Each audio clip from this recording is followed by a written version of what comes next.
Hello. আসসালামু আলাইকুম sir. মাননীয় প্রধানমন্ত্রী কথা বলবেন। দাও। হ্যালো। হ্যালো, হ্যাঁ, কি অবস্থা?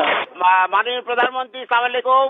এখানে বিডিআরে বিদ্রোহ হয়েছে এবং আমার মনে হয় পরিকল্পিতভাবে এই সরকারকে হেয় করার জন্য করা হয়েছে এবং দাবি কিছুই নাই, শুধু যে আর্মি অফিসার চাই না বিডিআরে, এইটুকুই দাবি। না, তোমরা এমনি আছো কেমন? সব ঠিক আছে?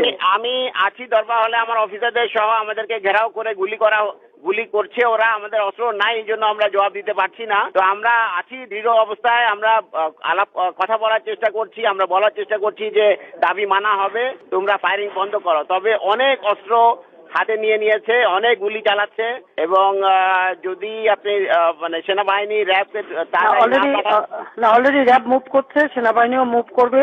আমরা এই মেসেজ ওখানে পৌঁছে যাওয়ার কথা র্যাব এবং সেনাবাহিনী। র্যাব চলে যাবে ওই সেরকম ওই দিক থেকে, তিন সাইড থেকেই লোক চলে যাবে, 3 গেট থেকে লোক যাবে, আর্মিও যাবে, র্যাবও যাবে। জি আপা, এটা যাবে। তোমরা একটা কাজ করাতে পারো যে কোন রকম ছবিগুলি যারা করাচ্ছে তাদের ছবিগুলি তোলা।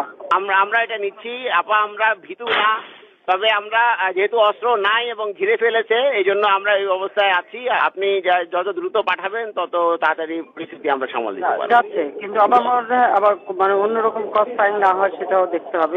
না অবশ্যই এটা হবে না, আমরা এটা নিশ্চিত করব এবং আমরা বলছি যে দাবি সব মানা হবে, তোমরা ফায়ারিং বন্ধ করো। শুধু কারা কারা করতেছে তাদের দিকে একটু ছবিটা নিয়ে রাখা দরকার। জি আপা, ও আসছিল গুলি করতে আমাকে, ও হয়তো সেই মুহূর্তে করতে পারে নাই, আমার একদম গায়ের মধ্যে টাকা দিয়েছিল এসএমজি।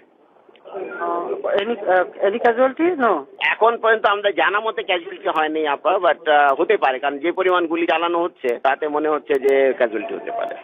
আমি দেখি হেলিকপ্টার পাঠানোর চেষ্টা করছি। আর আমরা সাহস হারাচ্ছি না, আপনি দোয়া করবেন। জি না, আমি ট্রুপ যাচ্ছে এবং হেলিকপ্টার পাঠাচ্ছি। ধন্যবাদ, আচ্ছা, ধন্যবাদ।